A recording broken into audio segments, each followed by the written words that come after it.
হয় বন্ধুসকল, ইণ্ডিয়ান এয়াৰফৰ্চৰ তৰফৰ পৰা গ্ৰুপ ৱাই পদৰ বাবে আসাম, অৰুণাচল প্ৰদেশ, মিজোৰাম, নাগালেণ্ড, ত্ৰিপুৰা, মেঘালয় আৰু মণিপুৰৰ যোগ্যতা সম্পন্ন প্ৰাৰ্থীসকলৰ বাবে ৰিক্ৰুটমেণ্ট ৰেলীৰ ব্যৱস্থা কৰিছে। ৰেলীৰ ঠিকনাটো হ'ব air force station, Borjhar, Guwahati, Assam. Post name হ'ব এয়াৰমেন। পে স্কেল হ'ব 14,600 পৰা 26,900। লগতে এলাউন্সসমূহ থাকিব। জব লোকেশ্যন হ'ব অল অভাৰ ইণ্ডিয়া।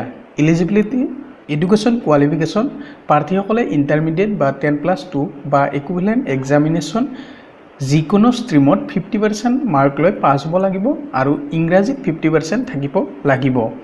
এজ হ'ব প্ৰাৰ্থীজনে 14 জুলাই 1998 পৰা 26 জুন 2002 চনৰ ভিতৰত জন্ম হ'ব লাগিব। সিলেকশ্যন প্ৰচেছ প্ৰাৰ্থীসকলক physical fitness test, PET, written test, adaptability test 1, adaptability test 2 আৰু মেডিকেল এক্সামিনেশ্যনৰ ওপৰত ভিত্তি কৰি বাছনি কৰা হ'ব।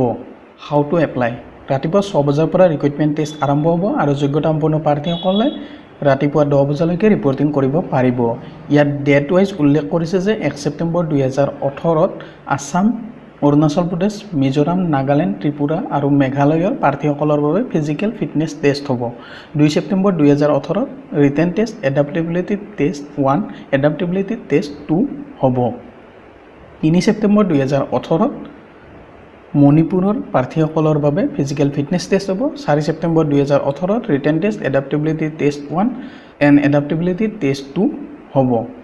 5 ছেপ্টেম্বৰ 2018ত ৰিজাৰ্ভ ডে হিচাপে ৰখা হৈছে।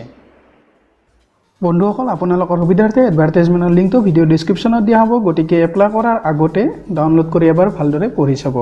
বন্ধুসকল, ভিডিঅ'টোৰ পৰা অলপ হ'লেও উপকৃত হৈছে তেনেহ'লে লাইক কৰিব, কমেণ্ট কৰিব, শ্বেয়াৰ কৰিব আৰু যদি এই চেনেলটো ছাবস্ক্ৰাইব কৰা নাই তেনেহ'লে ছাবস্ক্ৰাইব কৰিবলৈ একেবাৰে নাপাহৰিব। আজিলৈ ইমানেই, ধন্যবাদ।